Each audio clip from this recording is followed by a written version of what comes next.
예배드릴 수 있도록 저희를 인도해 주시고 우리에게 구원의 소망을 주시고 또 참 기쁨과 평안을 주시니 감사드립니다. 우리의 몸과 마음을 정결케 하여 주시고 죄와 허물을 보혈의 피로 씻어 주시옵소서. 이 시간 각자의 기도 제목을 갖고 주님 앞에 나왔습니다. 저희 힘으로는 아무것도 할 수 없지만 주님의 뜻을 순종하고 말씀 위에 굳건히 서 있어 항상 깨어있는 자들이 되게 하여 주시옵소서. 오늘도 예물을 준비한 손길 위에 30배, 60배, 100배로 축복하여 주시고 또 이 물질이 쓰이는 곳곳마다 주님의 은혜가 넘치고 주님의 뜻이 이루어질 수 있도록 하여 주시옵소서.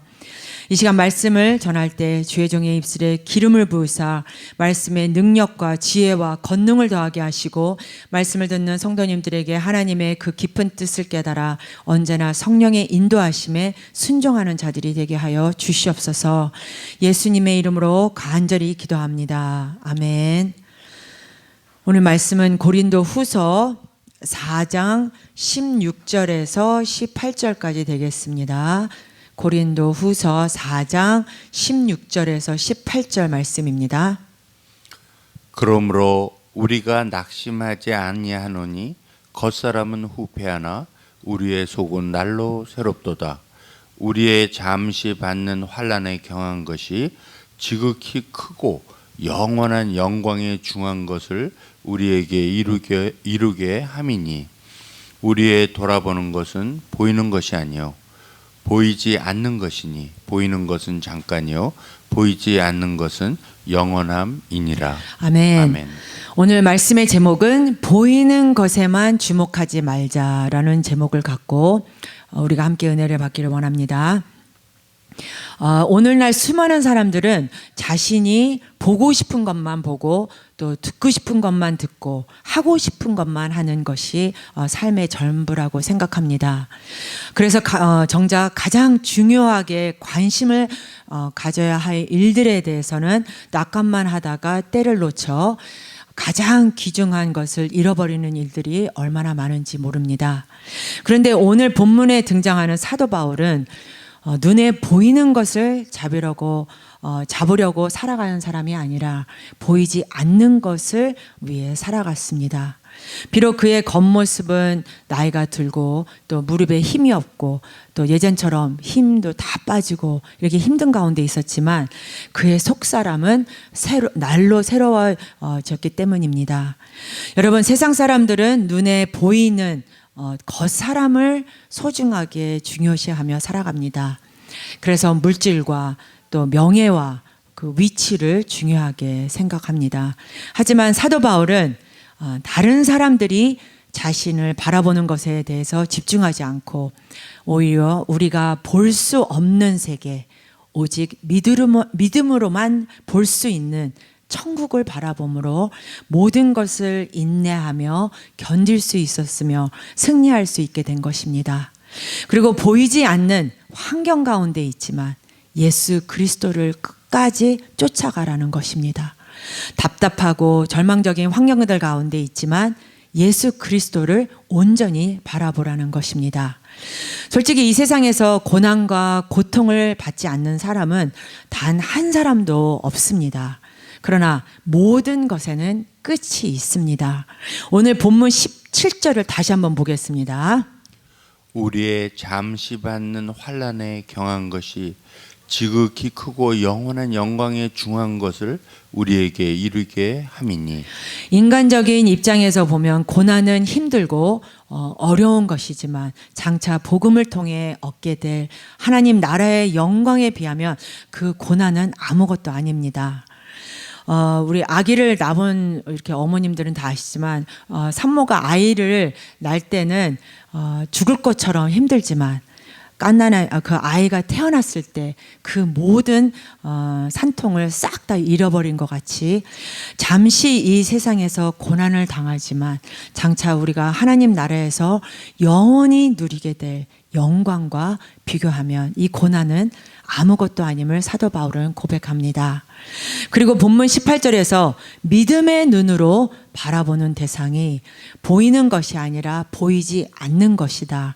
그리고 보이는 것은 잠깐이며 보이지 않는 것은 영원하다고 말씀합니다. 우리가 잘 아는 우리 솔로몬 왕, 지혜로운 우리 솔로몬 왕은 이 세상의 모든 일을 가만히 보니 다 허무하고 마치 바람을 잡으려 하는 것과 같다고 말했습니다.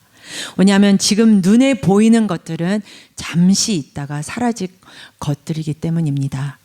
그러나 반대로 지금 눈에 보이지 않는 하나님 나라는 영원하다는 것을 잊지 마시기를 바랍니다.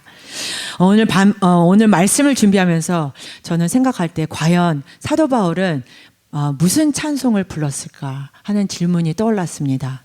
아마 오늘 본문을 기록한 사도 바울이 오늘날 살아있다면 이런 가사의 찬송을 부르지 않았을까 생각합니다. 한번 볼게요. 네, 우리 다 이거 성가대서 아는 건데 우리 한번 불러볼까요? 죄 많은 이 세상은 내 집안이네, 내 모든 보화는 저 하늘에 있네, 저 천국 문을 열고 나를 부르네, 나는 이 세상에 정들 수 없도다, 오 주님 같은 친구 없도다, 저 천국 없으면 난 어떻게 하나, 저 천국 문을 열고 나를 부르네, 나는 이 세상에 정들 수 없도다. 아멘. 이 찬양이 우리 성도님들의 고백이 되기를 간절히 기원합니다.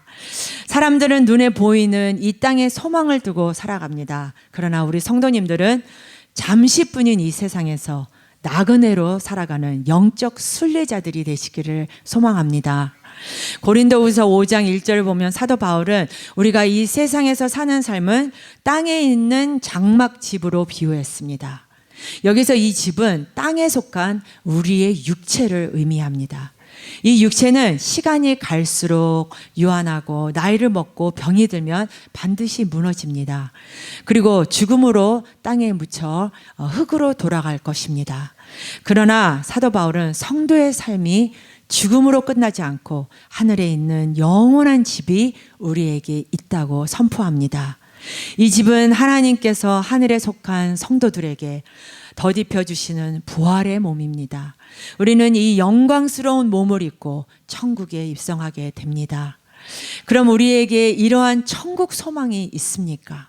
눈에 보이는 것을 위해 사는 사람들이 아니라 눈에 보이지 않는 하나님 나라를 사모하며 살아야 합니다. 이것이 믿음으로 사는 참 성도의 삶의 모습입니다. 사랑하는 우리 성도 여러분, 마지막 날 우리는 다 반드시 예수 그리스도의 심판대 앞에 서게 되는 날이 올 것입니다. 어떤 사람은 심판주 하나님께로부터 잘했다 칭찬을 받고, 또 어떤 사람은 하나님으로부터 진노를 당할 것입니다. 여기 계신 우리 모두는 하늘나라를 소망하며 살아가기에 이 땅에서 아무렇게나 사는 것이 아니라 최선을 다하여 예수 그리스도의 복음, 또 그의 피값으로 세우신 교회를 위해 섬기며 살아갈 수 있기를 바랍니다. 뿐만 아니라 영원을 소망하며 영원한 영광을 간절히 바라면서 살아가시기를 우리 구주 예수 그리스도의 이름으로 축원합니다. 우리 다 같이 일어나셔서 찬양 하나 부르시고 우리 기도하실 때, 하나님 아버지, 보이는 것에만 주목하는 자가 되지 않고 보이지 않는 저 하늘의 소망을 갖고 승리하는 자들이 되게 하셔 주시옵소서. 이렇게 기도하시고, 또 우리가 장차 받은 영광과 상급과 칭찬을 바라보며 간절히 기도하는 시간이 되겠습니다.